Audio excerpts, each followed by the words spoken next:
Sometimes it's a worthy reflection to zoom out and remember all of these titans, these great thinkers that were so inspired by this philosophical pursuit. We are back with another reflection on the daily Vedantic. I almost said Vedantic, but then my intellect jumped in and righted the ship. And today's reflection is on a pattern that you might find with great thinkers. Of course, not all, but many great thinkers. Especially the ones that we talk about in the 21st century. Some of them from the last few centuries that just continue to rock our world with the insights that they gave us. People like Carl Jung, the famous psychologist, or Schopenhauer, the famous German idealist and philosopher. You've got Alan Watts, who is a British philosopher bridging East and West in the 50s, 60s, 40s, 50s, and 60s, in a way that is still just, there's like a cottage industry of layering Alan Watts over really hip electronic music on YouTube. And in terms of Google Trends, people looking up Alan Watts, it is spiking over the last 10 years for some reason or another.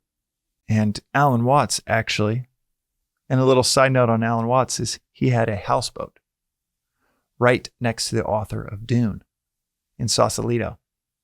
For years leading up to the publishing of Dune, they would grab drinks together on the dock each night. And that is why Dune has such significant Eastern philosophy woven within it. And Dune would inspire things like Star Wars and the Force, or Yoda, this guru.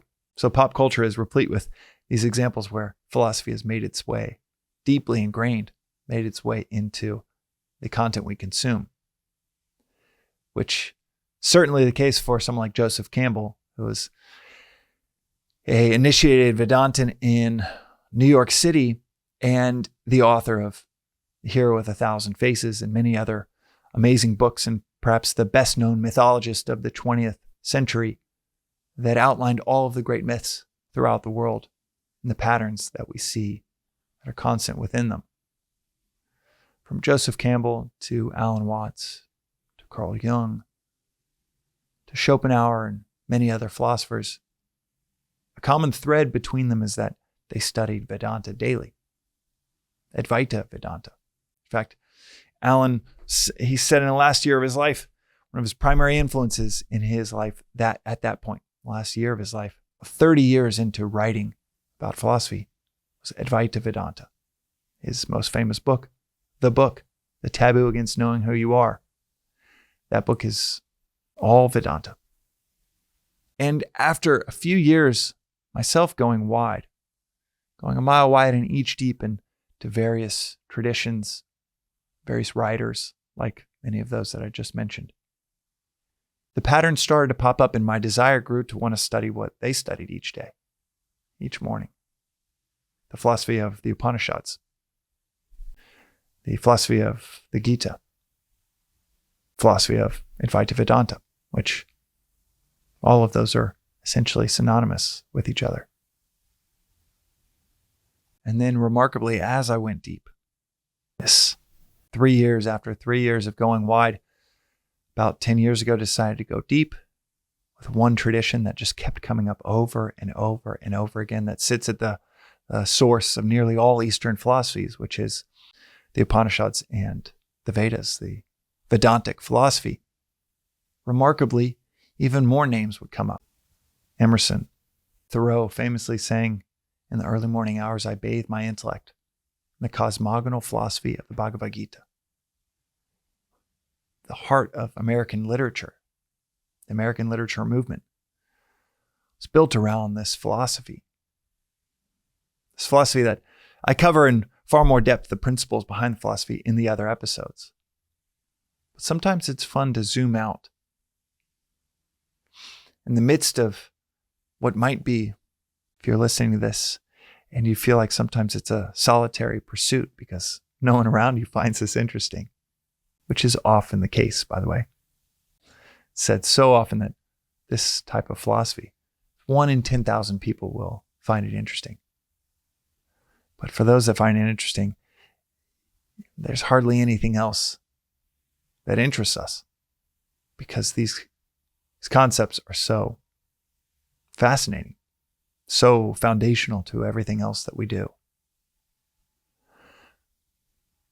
In the midst of what can feel like a solitary journey and pursuit, which, by the way, you can shoot me DMs on Instagram anytime, the Daily Vedantic on Instagram, and I love chatting with listeners.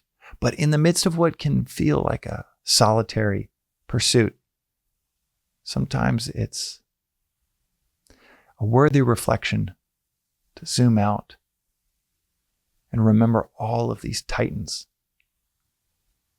these great thinkers that were so inspired by this philosophical pursuit. In many ways, they changed the face of the worlds in which they worked. And it's fun to remember that even if they, like Thoreau, moving to Walden Pond to, quote, live deliberately, in the midst of what might seem like you're moving away from what everybody's into, what the world tells you should be into.